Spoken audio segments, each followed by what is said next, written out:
How's it, everyone? This is Silent J with Surf Tectonics, and in this episode we will go over how many starships are in Starfleet during the Enterprise era of the year 2165, after the founding of the Federation and the Earth-Romulan War. Now, this has always been an elusive question for any Trek time period, but we finally have a baseline number from Star Trek Discovery Season 2. It is stated that the Federation consists of 7,000 starships in the year 2255. And although I seldom agree with Star Trek Discovery canon, or lack thereof, I think this figure actually makes sense. First, let's consider how big the Federation is, spanning almost 8,000 light years, containing over 130 member worlds and hundreds of more star systems, and that's one big chunk of the galaxy, about 50% the size of the Alpha and Beta quadrants. So out of these 7,000 ships, 25% or 1,750 are frontline ships like the Constitution, Miranda class, frigates, destroyers, long-range, heavily armed exploration vessels, or the unspoken military branch of the Federation. Another 18%, around 1,260 ships, would be member world home guard fleets, leaving 3,990 support vessels, transport cargo freighters, mining vessels, medical survey, colonial ships, Federation security patrols, tugs, tenders, every ship variant needed for Federation logistics, and lines of communication to support a galactic infrastructure network. So with this figure of 7,000 ships, in the year 2255, we can use a mathematical formula and count backwards to 2165 for an accurate fleet count 90 years in the past. During the Star Trek Discovery era, there were 131 Federation member worlds. During the Enterprise era, there were only 7: Earth, Vulcan, Andoria, Teleprime, Denoblia, Alpha Centauri. That gives us a total of 1.37 Federation worlds added per year, with an average ship build of 67 per year. That would be from 2165 to 2255, that 90-year period. But first, let's take a look at starship construction from a 23rd century point of view. Now we have to think about starship construction with technology thousands of times more advanced than that of current day. The shipyards and dry docks are basically giant 3D printers. Each dock arm is a matter stream conversion array emitter where duranium and titanium ores are beamed through the arrays in the same fashion transporters reassemble human cells, except on a drastically larger scale, constructing the starship's hull one layer at a time. A similar process is used for the ship's interior. Thousands of robotic drones and exocomps equipped with smaller matter conversion arrays would build consoles, chairs, circuits, processors, and everything needed for crew operation and components and systems inside the vessel. Each shipyard would produce specific sections of the ship. One would make the superstructure and main hull, another would make nacelles, and depending on the design, another would build saucer sections. So manual construction would still be needed to connect the major ship components, and also for installation of sensitive systems like warp cores, weapons, and shields, etc. Major upgrades and refits of older starships were also accomplished with the space dock, dry docks, and the matter stream conversion arms. But instead of building a ship from scratch, the matter streams would alter and repurpose existing hull structures to upgrade the starships. This makes refitting a Starship extremely less time consuming, with the entire process 2 to 3 times faster than building an entirely new ship. By 2165, around the formation of the Federation, the United Earth Space Agency and Starfleet has been producing starships for over 100 years, and the Sol system has numerous starship construction facilities and shipyards.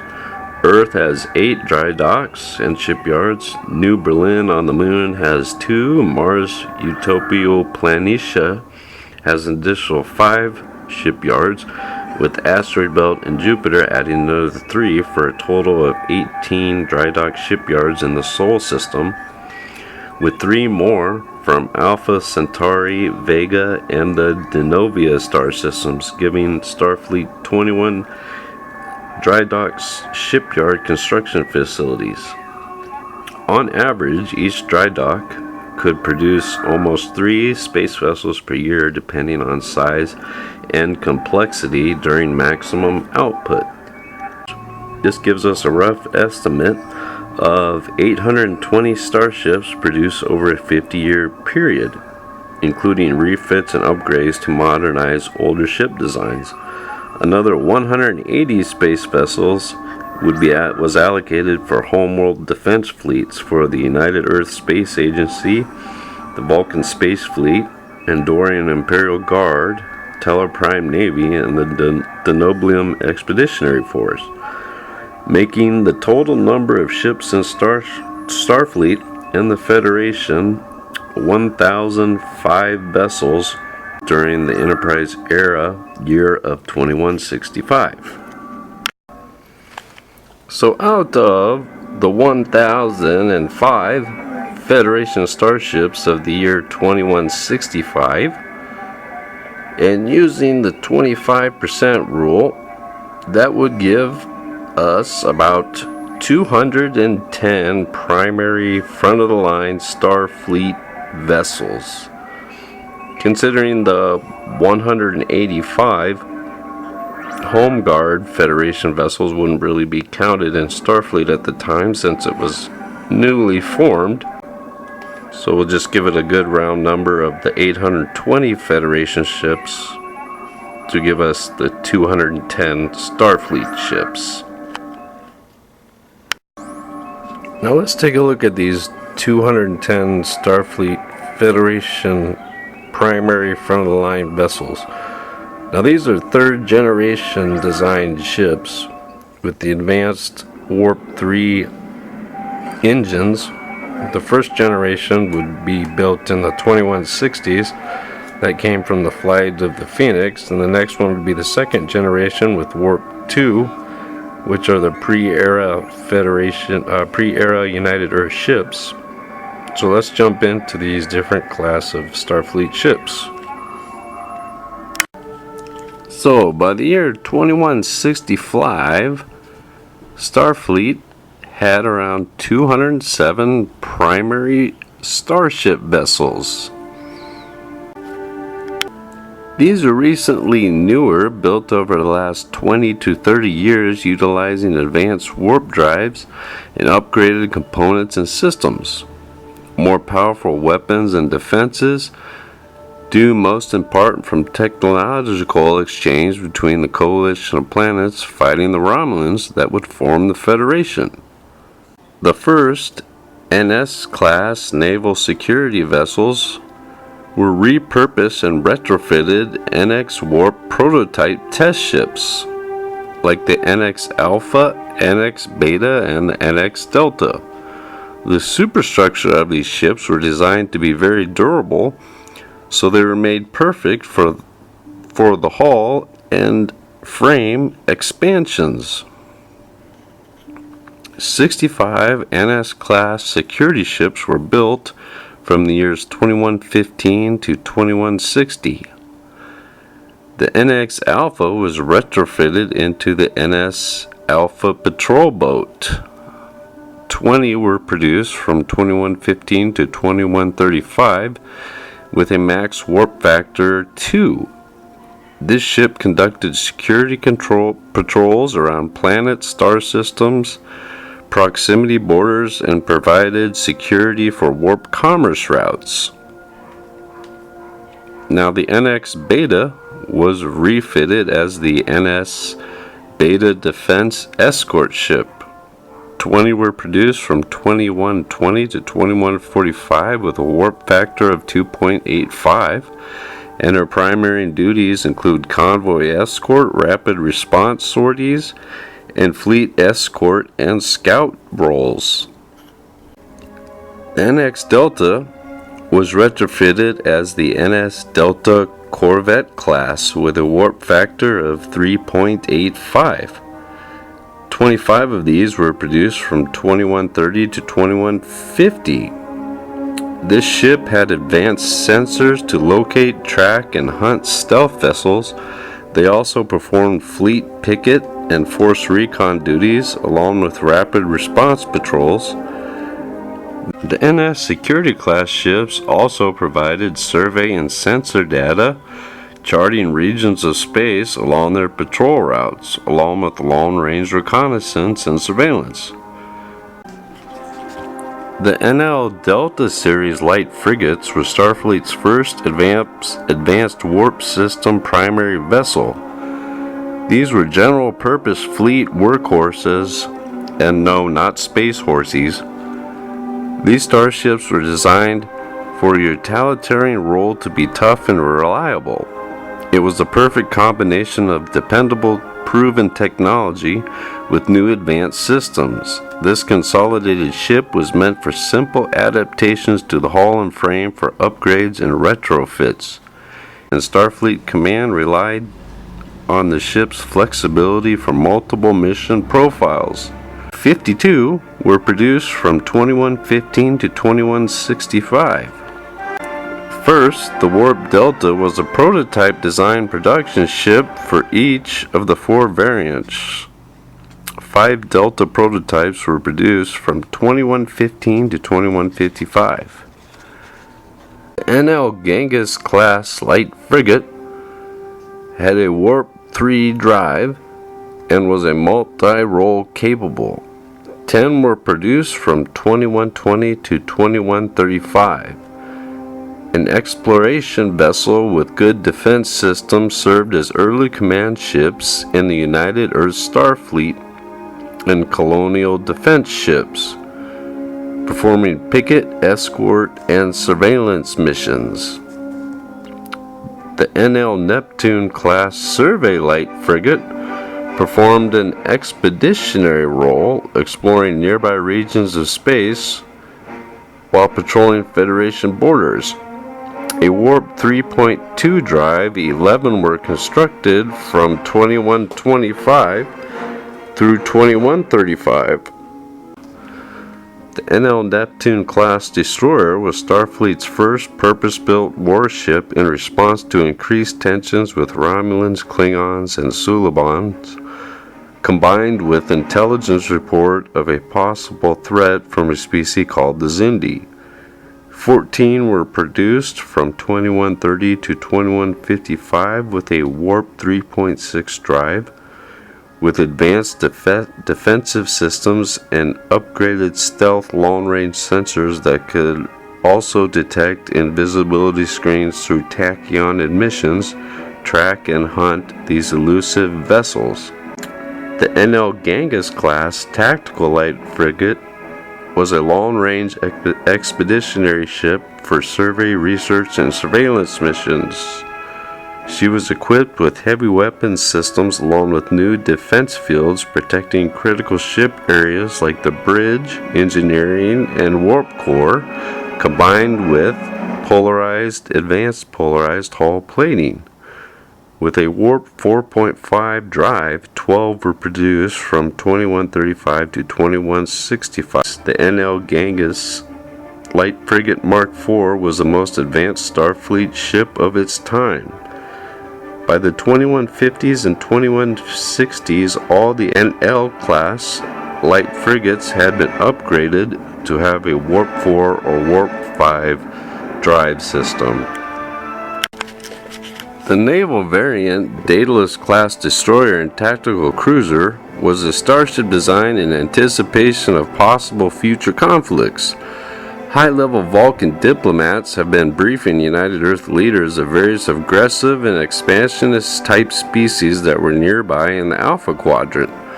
United Earth Starfleet mandated a program to rapidly construct a force of combat ships from pre-existing vessels, combining unused and upgraded components. Initially, this was a stopgap method until more advanced starships could be built.